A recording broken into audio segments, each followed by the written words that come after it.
Hi hello नमस्कार. रुपाली अमित पाटीलच्या ब्लॉगमध्ये आपलं सहर्ष स्वागत आहे.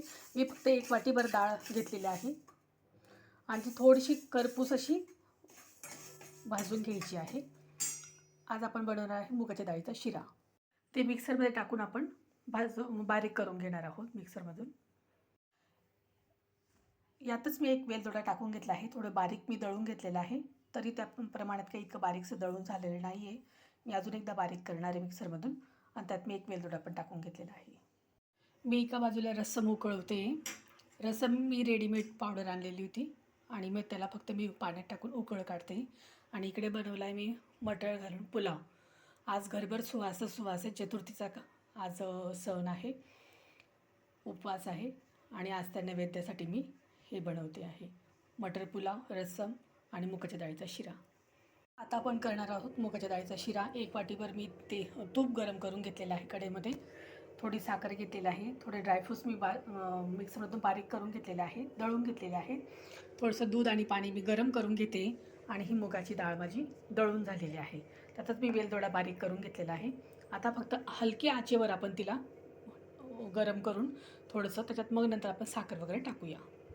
तूप गरम झाल्यानंतर मी त्याच्यात मुगाच्या डाळीचं पीठ टाकलेलं आहे आणि ड्रायफ्रूटचं पण मी बारीक चुरा त्याच्यात टाकून घेते आहे. 5च मिनटं फक्त आपण त्याला बारीक आचेवर त्याला मंद थोडंसं भाजून घ्यायचं आहे. भाजलेली डाळ असल्या कारणाने आपल्याला त्याला जास्त भाजायचं नाही. आणि मग नॉर्मली आपण जसं शिरा करतो त्याप्रमाणे आपल्याला मुगाच्या डाळीचा शिरा करायचा. बऱ्याचशा स्त्रिया ह्या मुगाची डाळ भिजवून शिरा करतात, पण मी भाजून शिरा करते. बघूया कसा होतो ते. मस्तपैकी छान असे त्याला बाहेरून तूप त्याचं सुटतं आहे. आता आपण त्याच्यात साखर टाकून घेणार आहोत. साखर मी खूप कमी घेतली आहे कारण आमच्याकडे कमी गोड लागतं. आता साखर असेल तर आपण थोडंसं त्याला खालीवर करून घेऊ तुपामध्ये. अगदी 2 सेकंदात त्याच्यात साखर अशी वितळून जाते. दूध आणि पाणी मी गरम करून घेतलेलं आहे, ते आपण त्या शिऱ्यामध्ये टाकून घेणार आहोत. शिऱ्यात मी दूध टाकून घेतलेलं आहे आणि त्याला खालून वरून चाळून देणार आहे. थोडा मी पातळ शिरा करणार आहे. थोडं मी भरपूर दूध त्याच्यात टाकून घेतलेलं आहे.